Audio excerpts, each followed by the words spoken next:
मंगलाचरण. चिदानंद एकरूपाय जिनाय परमात्मने परमात्मप्रकाशाय नित्यं सिद्धात्मने नमः.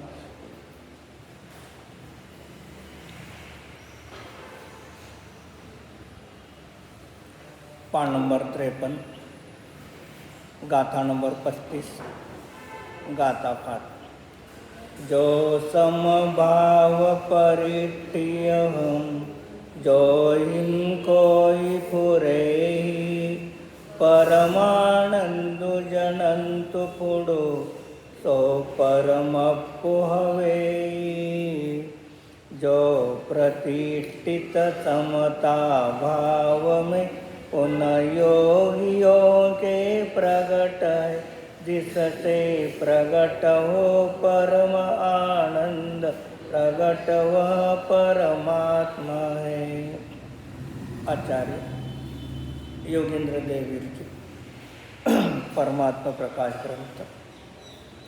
आचार्य पामर जीवाला परमात्मा बनण्याचा उद्देश, निगोदामधल्या जीवाला काढून सिद्ध अवस्थेमध्ये नेण्याचा उद्देश, शरीर सहित असणाऱ्या जीवाला अशरीरी बनण्याचा मार्ग, ज्या जीवाला अशरीरी बनायचा आहे अशा अशरीरी बनणाऱ्या जीवासाठी आचार्य या ठिकाणी उपदेश देत आहेत.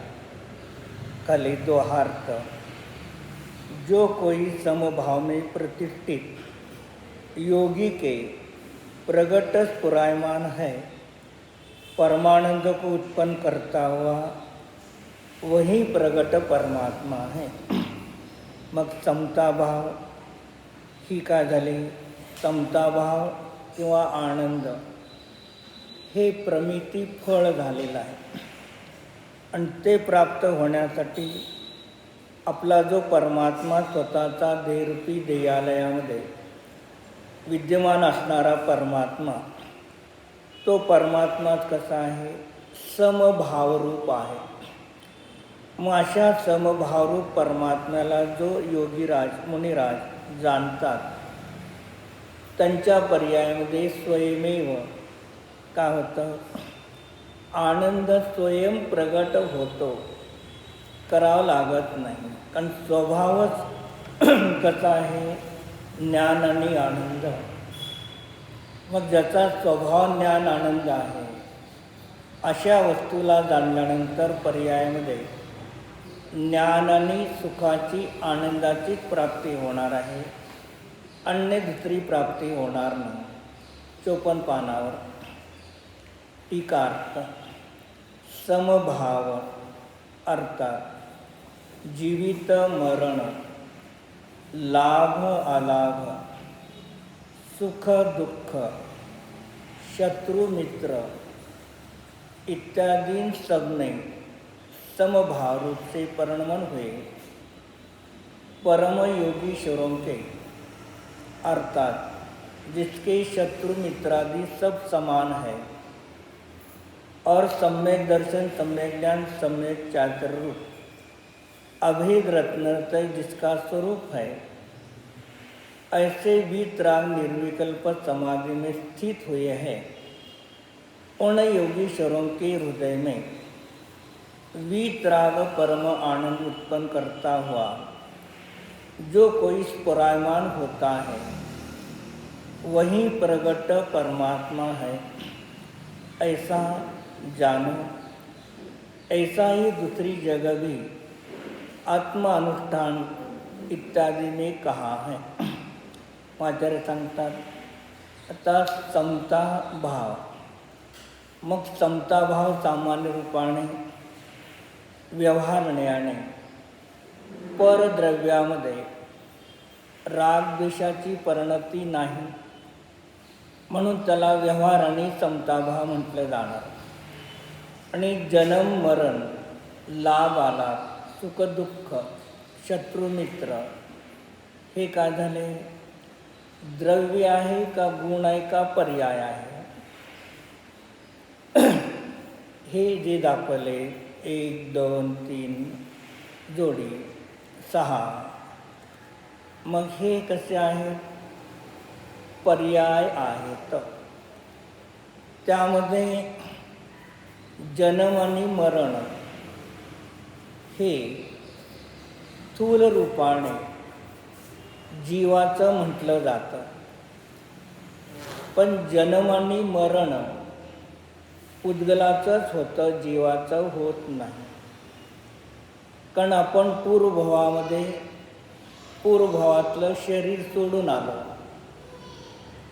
आणि या गतीमध्ये मातेच्या उदरामध्ये उत्पन्न झालो, तेव्हा नो कर्म औदारिक आहार वर्गणा ग्रहण करून आपलं शरीर तयार झालं. म्हणजे तिथे काय झालं? जीवाचं जन्म झाला, म्हणजे शरीराचा जन्म झाला. आयुकर्म संपलेलं आहे. मग आयुकर्म संपल्यानंतर जीव मेला का शरीर मेलेला आहे? शरीर मेलेला आहे. म्हणून ज्याचं जन्म आहे त्याचं मरण आहे. ज्याला सुरुवात आहे त्याला निमाणे अंत असणार आहे. म्हणून एक अपेक्षेने जन्म मरण पुद्गलाचं होतं, जीवाचं होत नाही. आणि पर्याय गोष्टीने जीवाचं जन्म आणि मरण म्हटलं गेलं व्यवहाराने.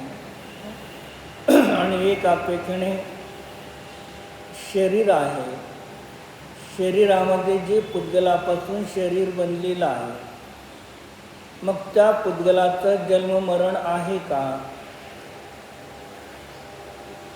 पुद्गलाचं जन्म मरण आहे का? नाही. पण अनादी कालापासून आहे आणि पुढे अनंत कालामध्ये राहणार. म्हणून या अपेक्षेने पुद्गलाचं जन्म पण नाही, मरण पण नाही. पण पुद्गल द्रव्याच्या स्कंद पर्यायाची उत्पत्ती झाली म्हणून जन्म म्हटलं, आणि त्याचा नाश झाला म्हणून त्याला मरण संज्ञा प्राप्त होते.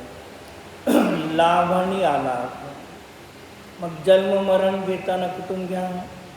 अनुपचरित अर्थभूत व्यवहाराने असमान जाती द्रव्य पर्यायाच्या अपेक्षेने जन्म आणि मरण आहे. शरीर आत्मासहित शरीराचा, आणि पुद्गलाच्या अपेक्षेने पुद्गलामध्ये आहे. लाभ आणि अलाभ. मग लाभ आणि अलाभमध्ये काय सांगितलं जाणार? लाभ आणि अलाभमध्ये काय घेणार आपण? अनुकूल वस्तूची उपलब्धी लाभ आणि अनुकूल वस्तूची अनुपलब्धी याचा नाव अलाभ, किंवा प्रतिकूल वस्तूची उपलब्धी याचं नाव अलाभ. मग हेही का झाले? उपचरित अर्थभूत व्यवहाराने बहिरंगातले पदार्थ झाले. काय? लाभ आणि अलाभमध्ये स्त्री, कुटुंब, परिवार, धन, धान्य, संपत्ती आदी याचा लाभ आणि अलाभ. मग हेही कसे झाले? पुद्गलाचेच आहे, परद्रव्य आहे. सुख आणि दुःख. मग सुख आणि दुःख अशुद्ध निश्चयनाच्या अपेक्षेने जीवाच्या पर्यायात परिणाम आहेत. सुख दुःख रूप परिणती.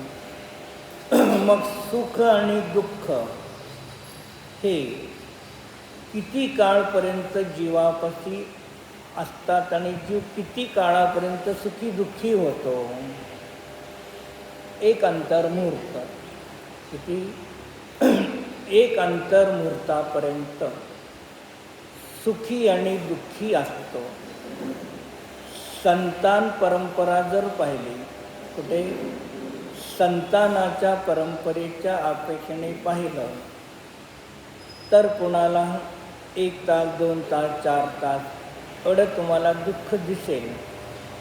कोणी व्यक्ती आहे घरातला, त्याचा वियोग झाला. मग वियोग झाल्यानंतर जीव इष्टवियोगजनित अर्थध्यानाने दुःख रूपाने परिणत झाला. मग पहिल्या क्षणाला मृत्यूला जाणून जी दुःखाची परिणती झाली ती दुसऱ्या समयामध्ये आहे का? दुःख आहे, रडत आहे, रडण्याची क्रिया बंद झाली नाही. या अपेक्षेने तो 1 तास 2 तास काही रडत आहे.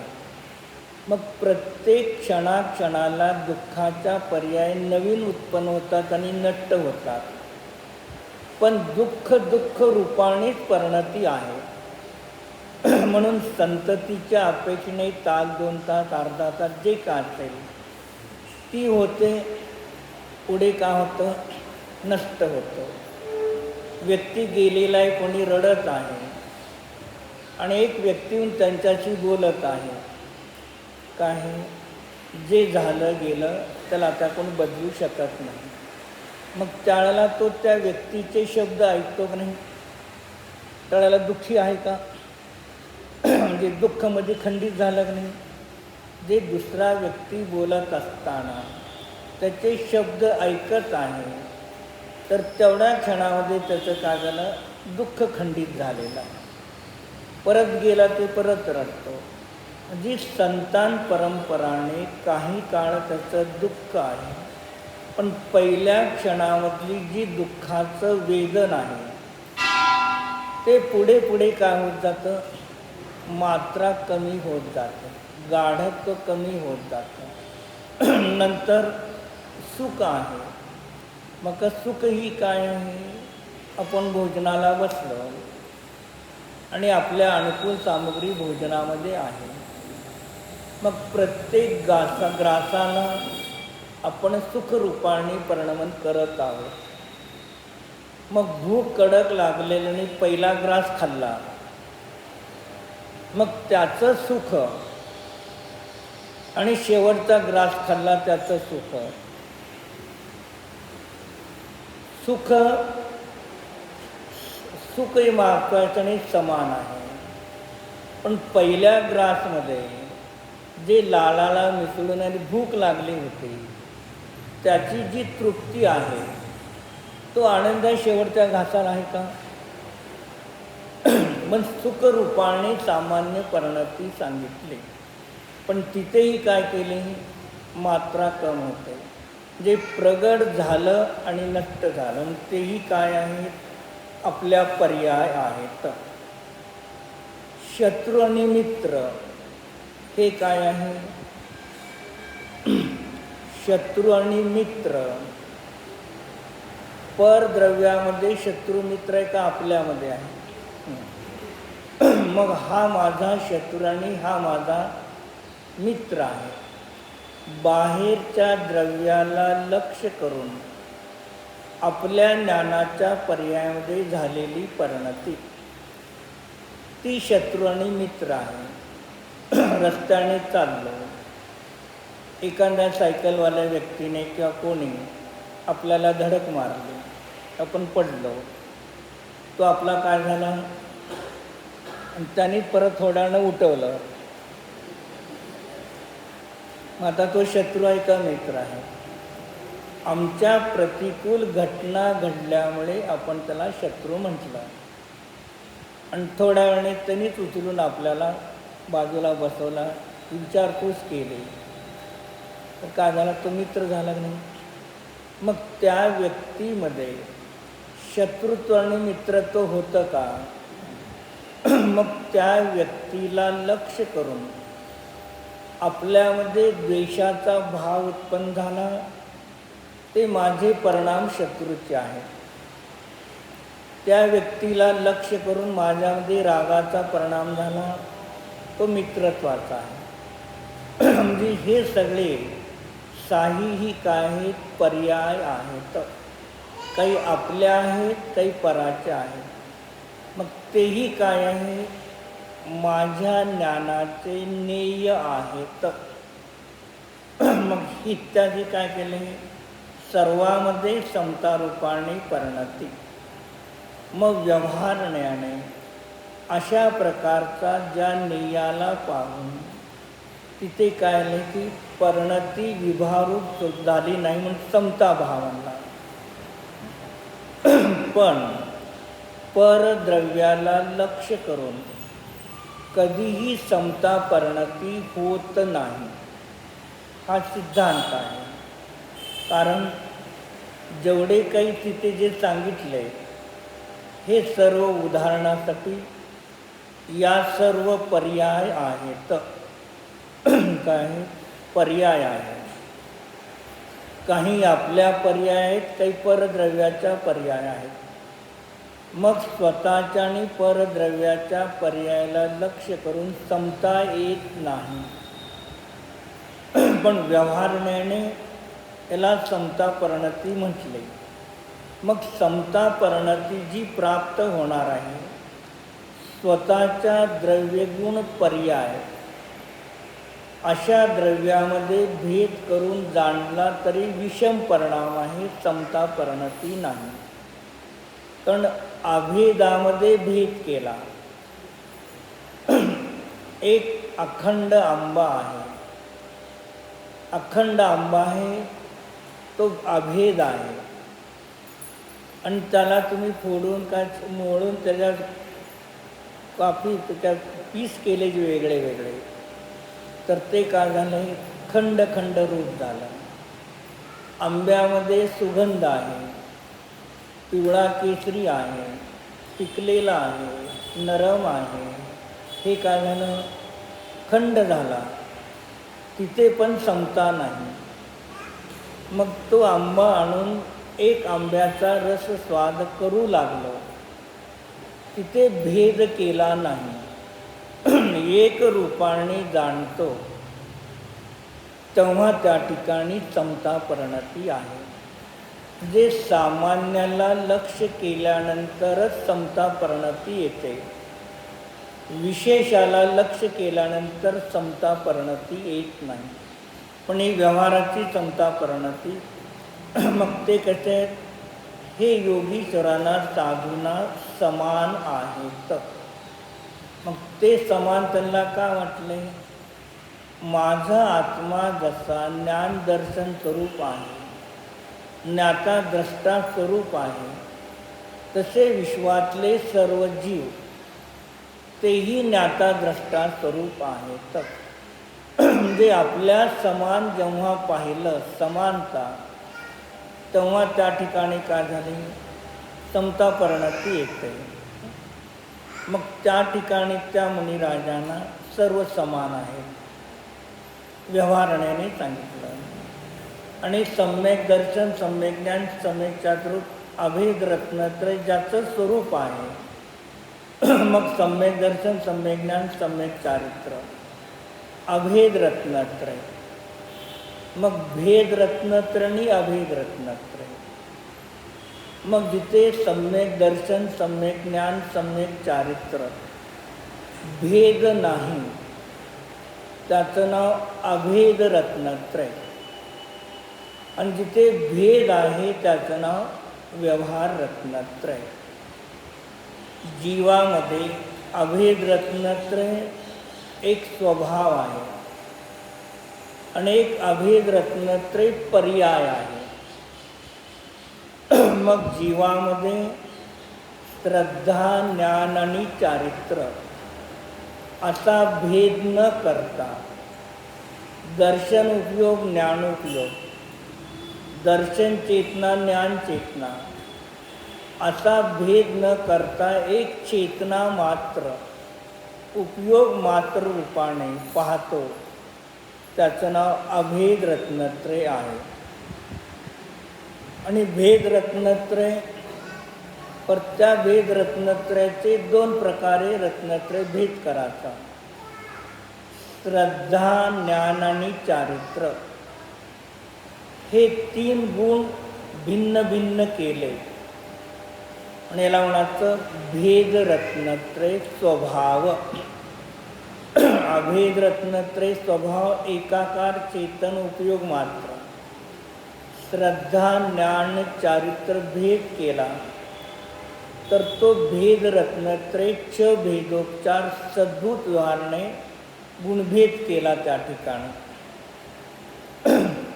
तिसरा रत्नत्रय श्रद्धा गुणाची सम्यक दर्शन पर्याय आहे, ज्ञान गुणाची सम्यक ज्ञान पर्याय आहे आणि चारित्र गुणाची सम्यक चारित्र पर्याय आहे. हे काय झालं? श्रद्धा ज्ञान चारित्र गुणाच्या पर्यायाची शुद्धी सांगितली. हे पर्यायातले 3 रत्नत्रय भेद, गुण भेद केला तर तो स्वभावाच्या अपेक्षेने रत्नत्रयाचा भेद आणि एक चैतन्य अखंड मात्र जाणलं तर ती अभेद रत्नत्रय परिणती.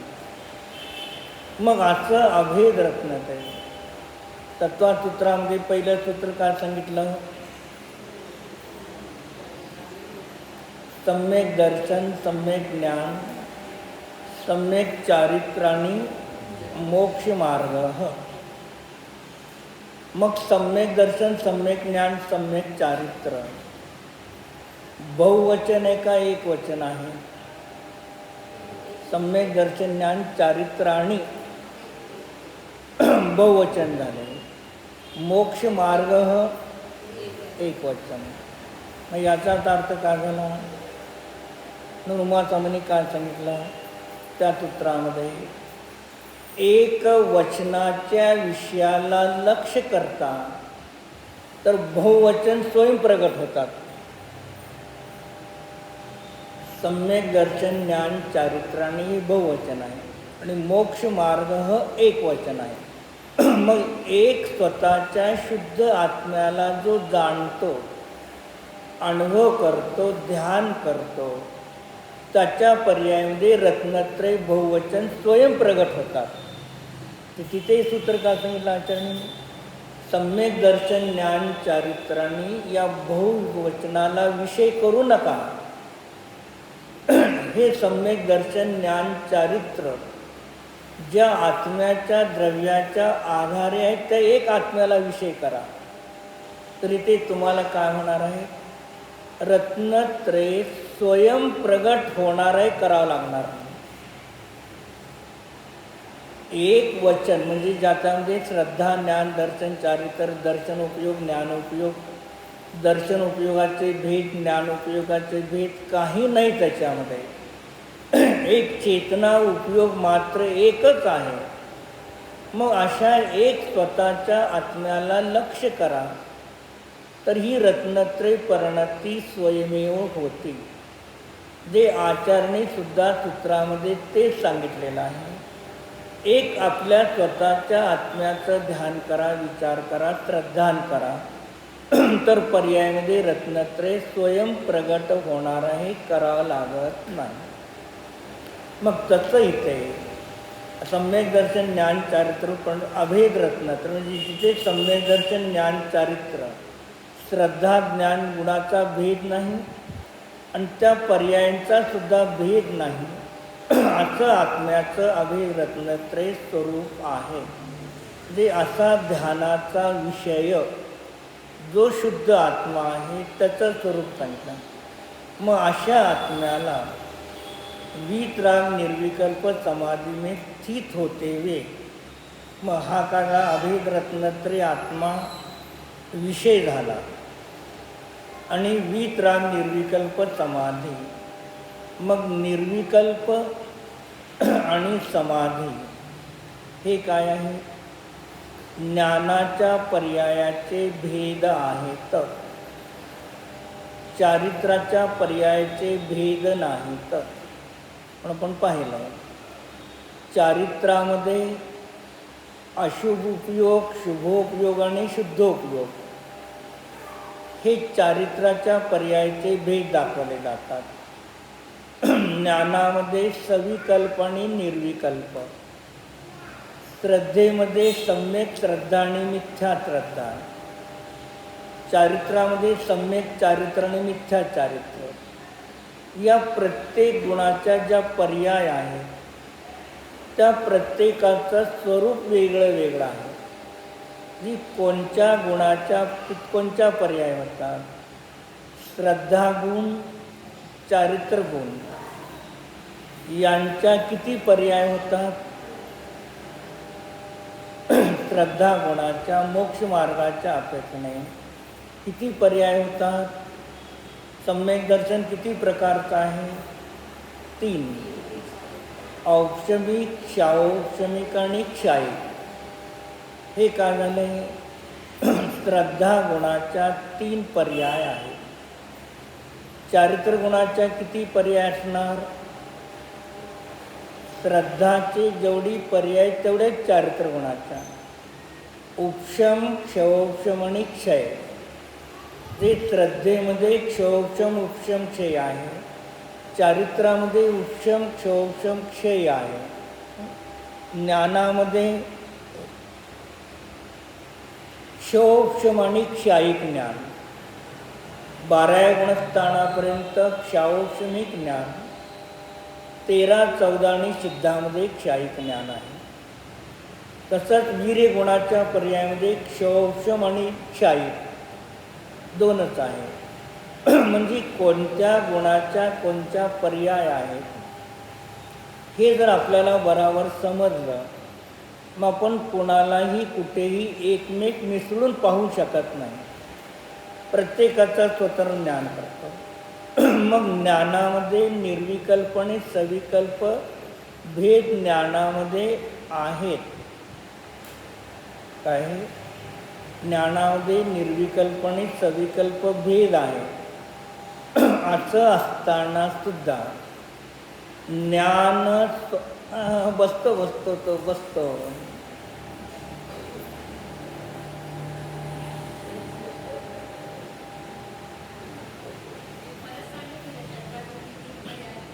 औक्षमिक, क्षाऔक्षमिक, क्षायिक.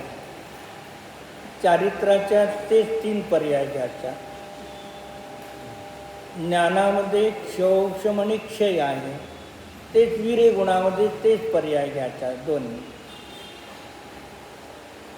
प्रवेशिकेमध्ये सगळे दिलेलं आहे. त्या सगळ्याचे उत्तर प्रवेशिकेमध्ये व्यवस्थित, म्हणजे कोणत्या गुणाच्या कोणत्या पर्याय होतात मग त्या ठिकाणी सांगितलं.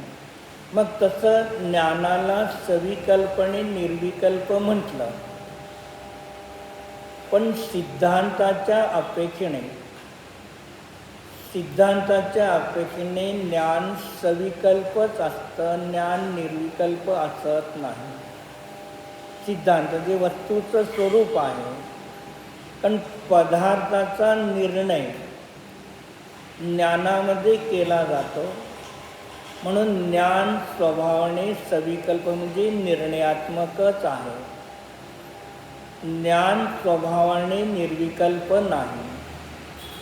दर्शन गुणची पर्याय दर्शनोपयोग कसे आहे? निर्विकल्प निराकार आहे. मग असं असताना सुद्धा आचरणी ज्ञानाला सविकल्प आणि निर्विकल्प म्हटलं, पण सविकल्प ज्ञान पण सविकल्प आणि निर्विकल्प ज्ञान पण सविकल्प आहे.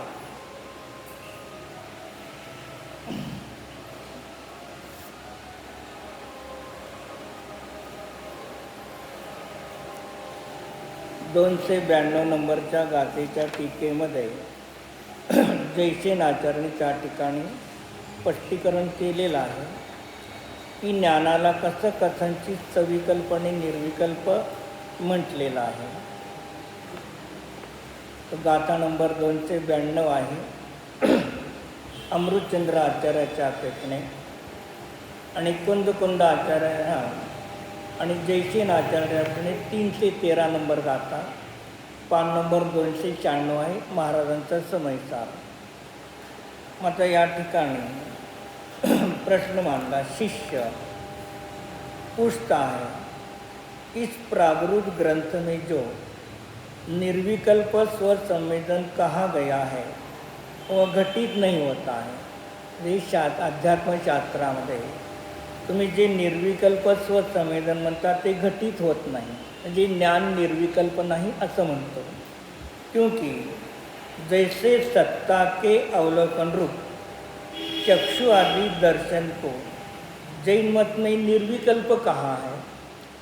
चक्षु दर्शन, अचक्षु अवगणी केवळ दर्शन आहे, याला तुम्ही जैन मतामध्ये निर्विकल्प म्हणता, आणि परत इथं ज्ञानाला तुम्ही निर्विकल्प घटित होत नाही. वैसे ही बौद्ध मत में ज्ञान को निर्विकल्प कहा गया है. मग तसं तुम्ही बौद्धामध्ये तो ज्ञानाला निर्विकल्प म्हणतो. परंतु वह निर्विकल्प ज्ञान भी विकल्पजनक है. ते निर्विकल्प ज्ञानसुद्धा कसं आहे, सविकल्पच आहे, निर्विकल्प नाही. जैन मत में वह ज्ञान विकल्प का उत्पादक नहीं है. तुम्ही जैन मतामध्ये त्या ज्ञानाला निर्विकल्प म्हटल्यामुळे तो विकल्पात्मक नाही, किंतु स्वरूप से ही ज्ञान सविकल्प है. म्हणून काय सांगितलं, स्वरूपानेच ज्ञान सविकल्प आहे तथा स्वपर प्रकाश आहे. मग असं तुम्ही जैन मतामध्ये मानलेलं आहे. मग तुम्ही कधी त्याला निर्विकल्प म्हणता, त्याला कधी सविकल्प म्हणता. मग काय, तुमच्या बोलामध्ये काही बोल नाही अशी शंकाकारांनी ते शंका मांडली. मग त्याला आचार्य सांगितलं, जैन मत में वास्तव में ज्ञान को कथनचित सविकल्प और कथनचित निर्विकल्प कहा है. म्हणून जैनागमामध्ये ज्ञानाला कथनचित सविकल्पने कथनचित निर्विकल्प मानलेला आहे.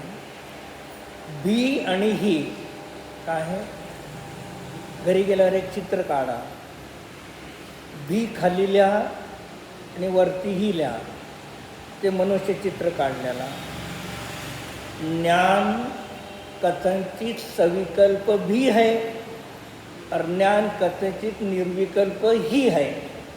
ही आणि भीवरती संपूर्ण जिनवाणीचा सगळा प्रचार आहे. मग ते कथन का है, उसका स्पष्टीकरण यह है कि विषय आनंद रूप सराग स्वसंवेदन ज्ञान, सराग स्वसंवेदी विकल्प रूप से सविकल्प है, तो भी अनिश्चित सूक्ष्म विकल्प का सद्भाव होने पर भी उसकी मुख्यता नहीं है.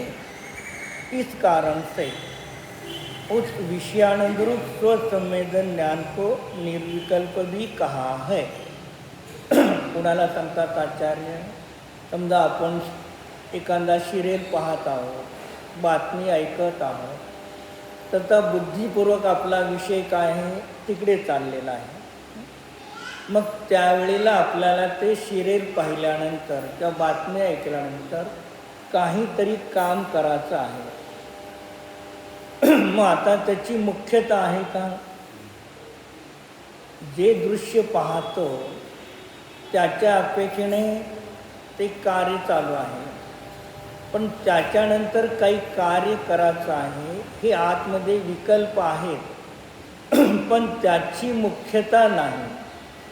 म्हणून 5 इंद्रियाच्या विषयाला जाणत असणाऱ्या ज्ञानाला सुद्धा आचार्यांनी निर्विकल्प म्हटलं. कुठल्या 5 इंद्रियाच्या माध्यमातून विषयाला जाणणाऱ्या ज्ञानाला निर्विकल्प म्हटलं. मग विषयाला जाणणारं ज्ञान निर्विकल्प असतं का, पण त्याला आता बाकीच्या काही गोष्टीचा विचार नाही म्हणून त्याला निर्विकल्प म्हटलं गेलं. हे उदाहरण दिलं.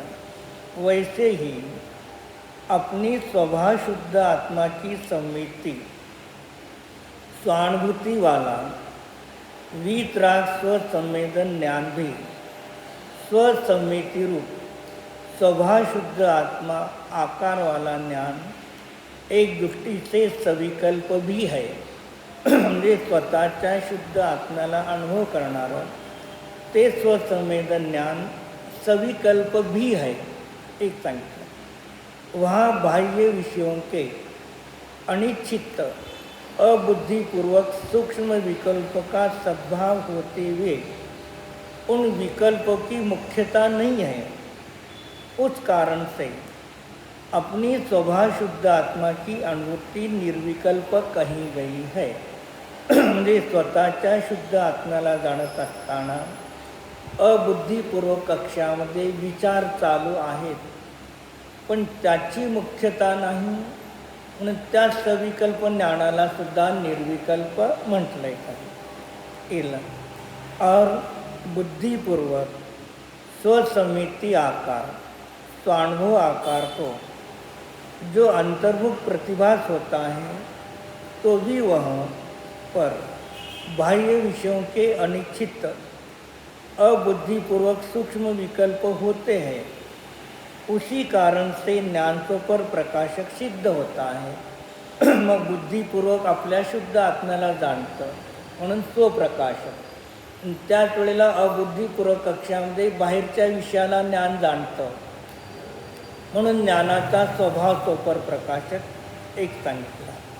इसलिए यह निर्विकल्प और सविकल्प ज्ञान का तथा सोपर प्रकाश ज्ञान का कथन स्पष्ट सिद्ध होता है।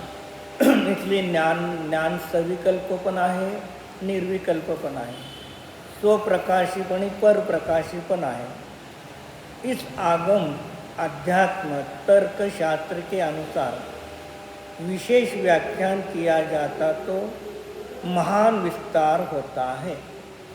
मग ज्ञान सविकल्प निर्विकल्प आहे, ज्ञानामध्ये सोपर प्रकाश स्वभाव आहे। याचं जर कथन तर्कशास्त्र अध्यात्मशास्त्र याच्याने केलं तर फार मोठा विस्तार होणार आहे। मग हे सोपर प्रकाशक निर्विकल्प सविकल्प ज्ञान आहे ते जर तुम्हाला पाहण्यासाठी मग काय न्यायदीपिकेपासून अष्टसहस्रीपर्यंत एवढे सगळे ग्रंथ त्याचा विस्तार आहे। पण इथे अध्यात्म ग्रंथ असल्यामुळे त्याची मुख्यता दिलेली और यहाँ अध्यात्म शास्त्र होने से यह महान विस्तार के कथन नहीं किया है। मग अध्यात्म ग्रंथ असल्यामुळे निर्विकल्प सविकल्प तो प्रकाश पर प्रकाशक याचा मी जास्त विस्तार केला नाही। याचा तुम्हाला जास्त विस्तार करायचा मग न्यायदीपिका परीक्षा मुखसूत्र प्रमेय रत्नमाला राजवार्तिक श्लोकवार्तिक अष्टसहस्री सिद्धी विनयचे न्याय विनयचे जे ग्रंथ आहेत त्याच्यात तुम्हाला याचा विस्तार येतो। एक सांगितलं। दुसऱ्या अपेक्षेने ज्ञानाला काय सांगितलं सविकल्पने निर्विकल्प आहे। मग तिथे दुसऱ्या अपेक्षेने आचार्य सांगतात ज्या ज्ञान पर्यायाला 5 इंद्रिय मन प्रकाश देव गुरु शास्त्र कर्माचा उदय याची ज्या ज्ञान पर्यायाला आवश्यकता आहे ती सगळी ज्ञान सविकल्प आहेत। म्हणजे ज्ञान आपलं आहे पण आपली ज्ञान पर्याय उत्पन्न होताना इंद्रियापासून जेवढे काही बहिरंगातले पदार्थ आहेत त्या सर्वाचं त्याला अवलंबन आहे आणि ती सगळी ज्ञान सविकल्प म्हटले।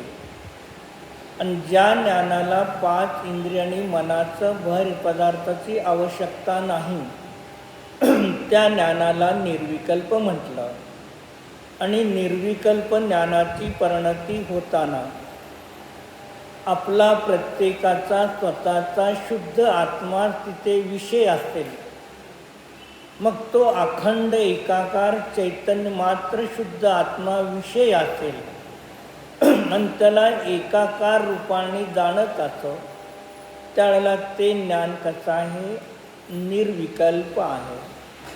पण ते ज्ञान निर्विकल्प असताना इंद्रिय मनाचं पराचं अवलंबन नाही तरी ती ज्ञान पर्याय जी उत्पन्न झाली उत्पन्न होणाऱ्या ज्ञान पर्यायाने आपल्या स्वतःच्या शुद्ध आत्म्याचा निर्णय केलेला आहे जाणलेला आहे।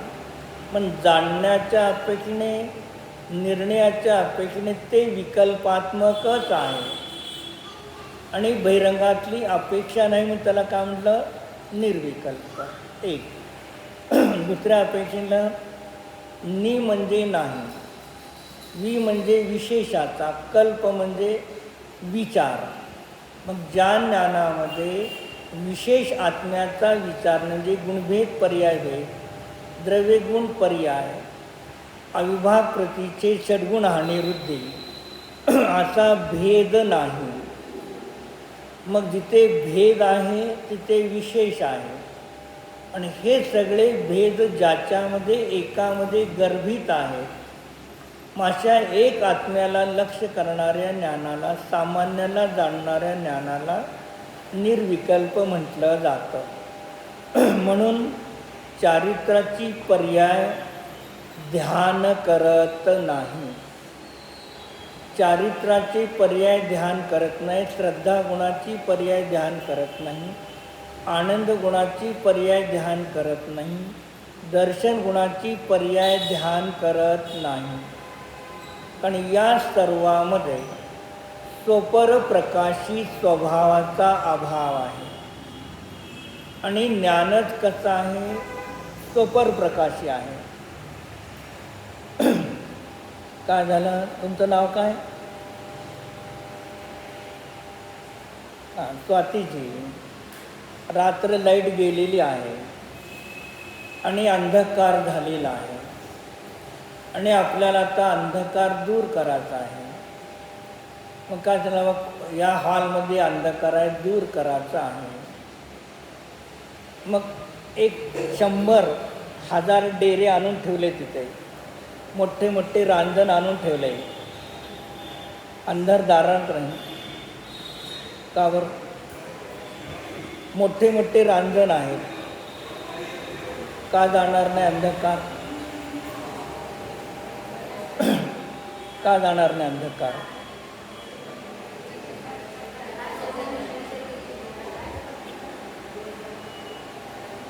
अंधकार का जाणार नाही? एक तर त्याच्यात प्रकाश नाही मला. मग आचार्य सांगतात त्या मोठमोठे रांजण असो, डेरे असो, त्यांचा अंधकाराशी राहण्याचा स्वभाव आहे. काय?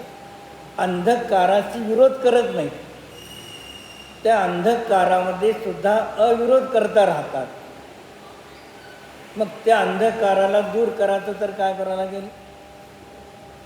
एक लाईट किंवा दिव्याचीच लावा. मग दिवाच का लावायचा? दिवा सोडून बाकीचे सगळे आणले तर मग दीपक जो आहे तो दीपक परप्रकाशी आहे का स्वप्रकाशी आहे? तर दीपक स्वपरप्रकाशी आहे. व्यवहार दीपक स्वपरप्रकाशी व्यवहार. दीपक स्वप्रकाशीच आहे. सूर्य उगवला, मग सूर्य उगवल्यानंतर वस्तूला प्रकाशित झाल्या. मग सूर्याने फक्त आपल्या सूर्यालाच प्रकाशित केलं का वस्तूला केलं नाही का? केलेलं आहे. आणि वस्तू प्रकाशित झाल्या, मग सूर्याने पृथ्वीवरच्या वस्तूला प्रकाशित केलं का उत्पन्न केलं? प्रकाशित केलं, जे उत्पन्न केलं नाही. तसं ज्ञान ज्या ज्या पदार्थाला जाणतं त्याला जाणतं का उत्पन्न करतं? हे सिद्धांत आहे, हे लक्षात ठेवा.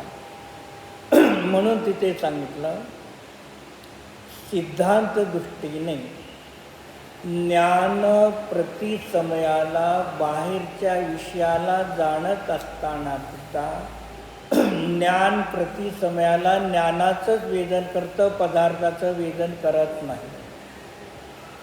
हा सिद्धांत आहे. पण हा सिद्धांत मूळ सांगा. हे काय आहे? आई ABCD आहे क्लास. स्वातीजी क्लास कोणचा आहे? ABCDचा, PhD कॉलेजचा नाही. म्हणून माईल धवलचं नई चक्र आहे. त्या नई चक्रामध्ये त्यांनी सांगितलं आहे 3 प्रकारचे प्रकरणाची 3 प्रकार सांगितले. एक सांगितलं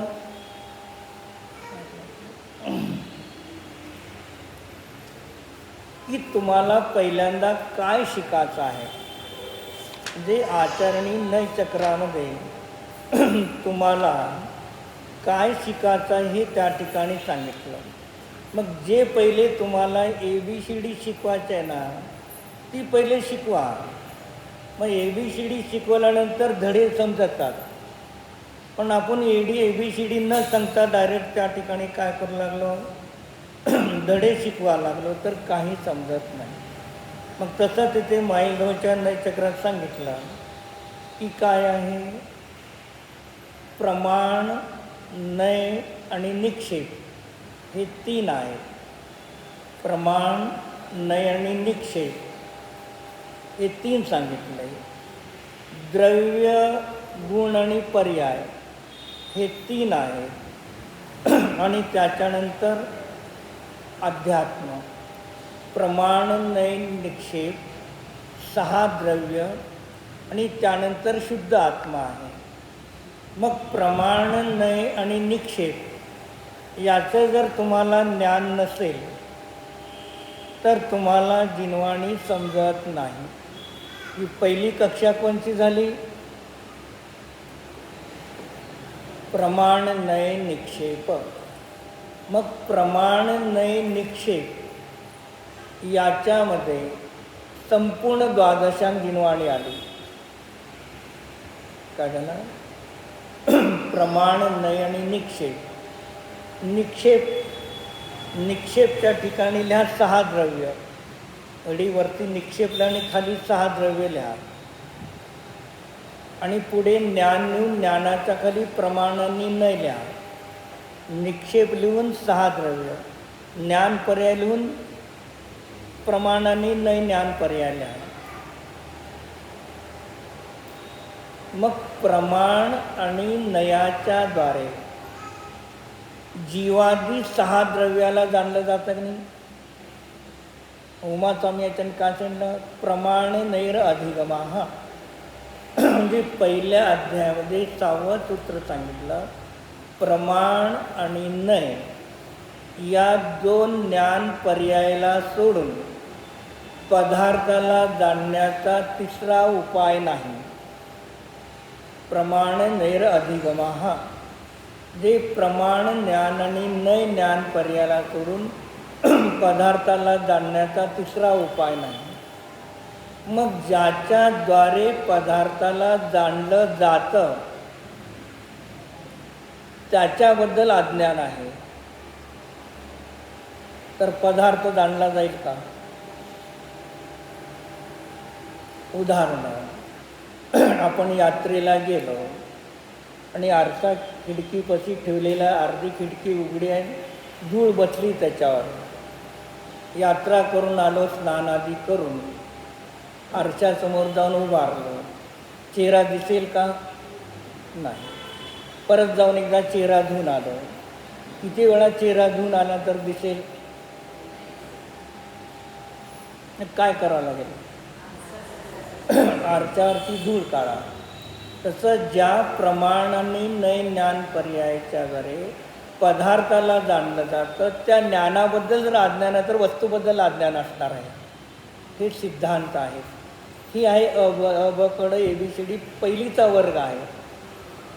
पण या पहिलीच्या वर्गाला शिकवायला तर पुढचे सगळे सांगितले. मग ज्याच्याद्वारे वस्तू जाणली जाते त्या ज्ञानाच्या पर्यायाबद्दल जर तुम्हाला अज्ञान आहे तर वस्तूबद्दलचं होणार नाही कधी ज्ञान.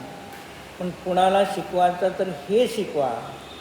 आणि तुम्ही पळत राहिला तर तुम्ही पण काही शिकणार नाही, दुसऱ्याला काही पण शिकता येणार नाही. म्हणून तुम्ही होता का महाराज असताना क्षीरसागर? महाराजांचा चातुर्मास 10 महिन्याचा राहणार. महाराज चातुर्मास 10 महिन्याचा असणार. फेब्रुवारी मार्चपर्यंत येणार ते पुत्र्या डिसेंबरला जाणार. कारण पारिभाषिक शब्दाची ओळख होण्यासाठी 4 महिने लागतात. मग 4 महिन्यानंतर तिथून शास्त्राला सुरुवात होत असते. पारिभाषिक शब्दाचं ज्ञान करून तुम्ही जावा निघून, ते लोक आपोआप समजेल त्यांना. पण तुम्ही पारिभाषिक शब्द सांगत नाही. प्रत्येक महाराज येतात, माताजी येतात, लोक येतात का नाही? येतात. ऐकतात का नाही? ऐकतात. मग त्यांनी आले की नाही प्रवचनला? आले, ऐकले. महाराज गेले दुसऱ्या दिवशी किती लोक आले? ठीक आहे, असू दे. समजा आले नाही, स्वतंत्र घरी वाचताला तर समजेल का त्यांना काही? का समजत नाही? कारण आचार्यांचे ग्रंथातले पारिभाषिक शब्द तुम्ही त्यांना शिकवले नाही. मग महाराजांनी आज जाऊन 34 वर्ष झाले त्यांनी पारिभाषिक शब्द ग्रंथातले शिकवले, दृष्टी शिकवली, नय कसे काढायचे शिकवले. आज महाराज जाऊन 33 वर्ष झाले. सोलापूर, पंढरपूर, अकलूज, फलटण, बारामती, नातेपुते आजसुद्धा शास्त्र स्वाध्याय चालू आहे. एवढे महाराज झाले गेले, कोण आहे का त्यांच्यानंतर? कोण आहे का? त्यांच्याकडून कोण शिकले पण नाही आणि कोण शिकवायला पण नाही. ही एक असं कार्य करून जा की तुम्ही गेला तरी 5-50 वर्ष भले समजू न समजू जास्त, पण पहिल्यांदा तुम्हाला कानावरती शब्द जातील, नंतर डोळ्याने पाहिलं जाईल, नंतर मनाने विचारून नंतर वाढेल. पहिले शब्द तर कानावर जाऊ द्या. पाऊस पडत आहे. पाऊस पडत असताना एखाद्या व्यक्तीला काय विचार आहे? मला पावसामध्ये भिजून सर्दी यायची आहे. मग तो जोरात पाऊस पडत आणि पावसात भिजून आला, पावसात गेला, पण त्याला सर्दीच झाली नाही. का बरं? छत्री धरली अंगावर. मग डोक्यावरती छत्री धरली, पाऊस पडला का? मग तसं डोक्यात जर गेलं तर नाकातनं तोंडात येणार कुठून? तसे तुमच्या कानात जाऊ दे, तेव्हा ते मुखातून बाहेर येतील. ही भिजा तुम्ही शब्दाने भिजा. आज शब्दाने भिजल्यानंतर कालांतराने सर्दी जशी येतात तसेही शब्द तुमच्या मुखातून आपण बाहेर येतील. छत्री धरून बसलो तर चालत नाही. असू दे, समजत नाही. पण महाराजांनी काय केलं? माडाची जमीन घेतली, खडकाळ जमीन, आणि खडकाळ जमीन घेऊन महाराजांनी बागायत तयार केली. मग किती कष्ट घेतले असेल त्यांनी. 12 वर्षाचं 1.5 तप झालं. ते जगले 18 वर्ष. आज जाऊन 34 वर्ष झाले. तरी त्यांनी दिलेली दृष्टी, ज्ञान आजपर्यंत समाप्त झालं नाही. म्हणजे काय जीवनात करून जायचं तर. आणि हे आपण आपलं सांगतो का? सर्वज्ञ भगवान सांगतात, गंधर्व सांगतात, आचार्य सांगतात. आणि सर्वज्ञ मी पुढे जाऊन सांगणार आहे. मी महावीरापासून आदिनाथापर्यंत श्रीमंत आदी भगवंतांना काही किंमतच देत नाही. तुम्ही मोठे नाही, उद्धट बना. समंत्रभद्र आचार्याचं ते उद्धट बना. तुम्ही श्रेष्ठ नाही. व्यवहाराने अरविंद भगवान श्रेष्ठ आहेत की नाही? आपण पाया पडतो, पूजा करतो, श्रेष्ठ आहे की नाही? संपूर्ण लोक आलोकाला जाणतात, श्रेष्ठ आहे की नाही? संपूर्ण लोक आलोकाचं कथन केलं म्हणून श्रेष्ठ आहे की नाही? मी म्हणणार तुम्ही श्रेष्ठ नाही. देवागम नमो यान चामरादी विभूत्या मायाशी दृश्यते नो असी तो महान. मग मी म्हणणार तुम्ही महान श्रेष्ठ नाही. का श्रेष्ठ नाही? तुम्ही काय नवीन काय सांगितलं मला सांगा. मी विचारत समजत राहा.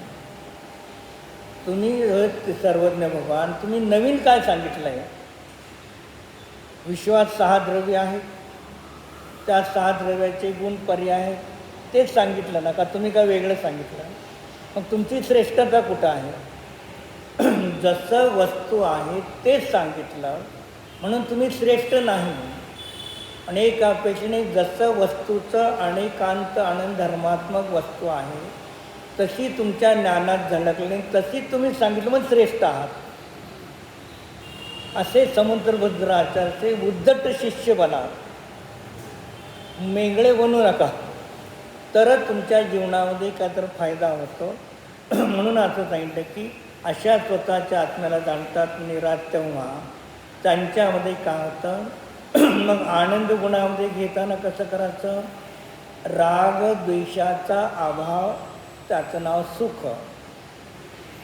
राग द्वेषाचा अभाव, त्याचं नाव सुख किंवा आनंद. त्याचं नाव वीतरागता. आणि ज्ञानाच्या अपेक्षेने निर्विकल्प ज्ञानाची परिणती, त्याला वीतरागता आहे आणि तिथे सम्यक अतींद्रिय आनंद आहे. मग अन्न प्राप्त करता जो कोई पुरायमान होता है, प्रगट होतो. कुठे प्रगट होतो? शुद्ध आत्म्याचा शुद्ध स्वभाव. वस्तूमध्ये प्रगट करायचा का ज्ञानाच्या पर्याय प्रगट करायचा आहे? ज्ञानाच्या पर्यायामध्ये.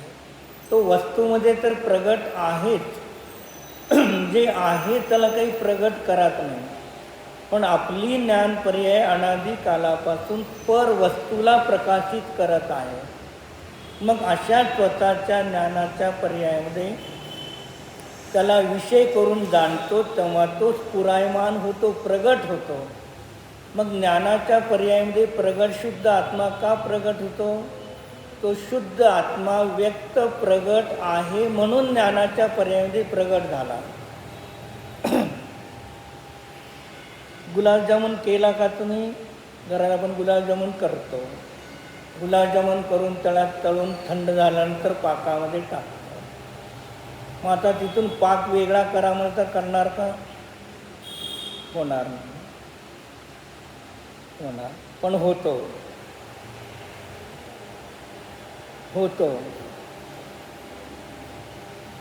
तो गुलाबजामुन दुधामध्ये टाका. काय करा? दुधामध्ये टाका, पाण्यामध्ये टाका, नंतर काढा त्याला. काय झालं? निघालं का नाही? का निघालं? तिथेही एका ठिकाणी असताना दुधा वेगळा. मला हे सगळे उपयोग आले ते कामाला. तुम्हाला घरात ते ना स्वयंपाकला तिथलेच उदाहरण. तिथे एकमेक असताना सुद्धा तिथे भिन्न भिन्न आहेत का नाही? मग गोड गुलाबजामुन आहेत का नाही? गोड साखर आहे, पण एकाचा आरोप दुसऱ्यावरती करून गोड म्हणतात. तसा आत्मा गोड आहे, आणि अशा गोड आत्म्याला जी ज्ञान पर्याय जाणते त्याला गोड म्हणतात. मग आता तो स्फुरायमान होतो, प्रगट होतो. प्रगट आत्मा है ऐसा जानो, ऐसा ही दुसरी जैविका आहे. असा जो आपल्या प्रत्येकाच्या देहरूपी देहामध्ये तो शुद्ध आत्मा आहे, नाही असं नाही.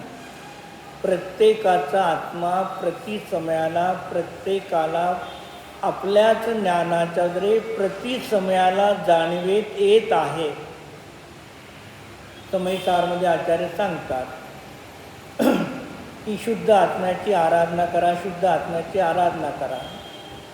मग शिष्य म्हणतो शुद्ध आत्मा तर आहेच, मग परत त्याची आराधना का करा म्हणतात? मग तेव्हा आचार्य म्हणतात तुझं म्हणणं एक अपेक्षेने बराबर आहे, आणि एक अपेक्षेने तू कसा आहे? नय अनभिज्ञ आहे, तुला नयाचं ज्ञान नाही.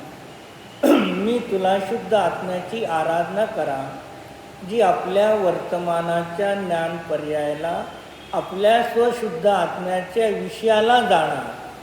जी ही ज्ञान पर्याय जी बाहेर जात होती त्याला शुद्ध आत्म्याचे अनुभव करा. म्हणजे मी पर्यायामध्ये शुद्ध आत्म्याला जाणण्याची उपदेश देत आहे. जो शुद्ध आत्मा प्रगट आहे तो आहेच, पण त्या शुद्ध आत्म्याला तू काय केले आजपर्यंत?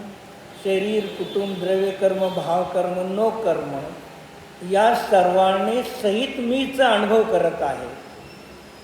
आहे मिरची भजी खाल्ली, कालेभागे तिखट लागली. मिरची भजी तिखट आहे का नाही? मिरची तिखट आहे, हरभरा डाळीचं पीठ तिखट नाही, लोण तिखट नाही, जिरे मोरे तिखट नाही. काय करू लागलो आपण तिथे? तसं मी या वाचक शब्दाचा अर्थ ज्ञान आनंद स्वरूप आत्मा आहे, पण त्याला न धरता बाकीच्या सर्व पदार्थाला आपण मिळून जाणू लागलो. म्हणून अशुद्ध आत्म्याची अनुभूती सर्व संसारी जीवाला प्रतिसमयाला आहे, पण तिथे शुद्ध आत्म्याची अनुभूती नाही. म्हणून शुद्ध आत्म्याची अनुभूती ध्यान कराल तर पर्यायामध्ये सम्यक दर्शन प्राप्त होतं. अशा महान सम्यक दर्शनाची प्राप्ती आपल्याला होण्यासाठी आचार्य आपल्याला गाथेच्या माध्यमातून उपदेश देतात. ओम.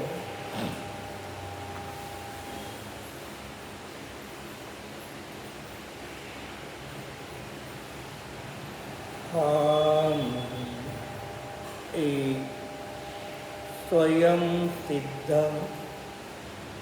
ज्ञान आनंद स्वरूप निज शुद्धात्म द्रव्य आहे.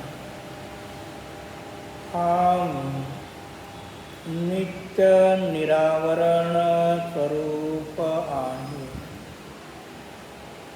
नित्य उद्घाटित स्वरूप आहे.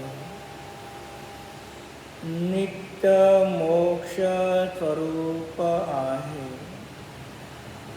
नित्य निर्वाण स्वरूप आहे. ज्ञाता द्रष्टा मात्र अभेद एकाकार शुद्ध स्वरूप आहे. शुद्ध उपयोग मात्र शुद्ध स्वरूप आहे. चैतन्य अखंड एकाकार मात्र स्वरूप आहे.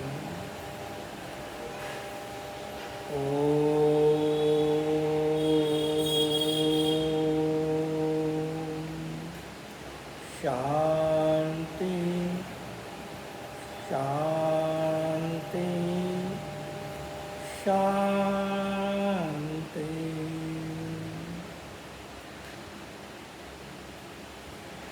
वितर्षण.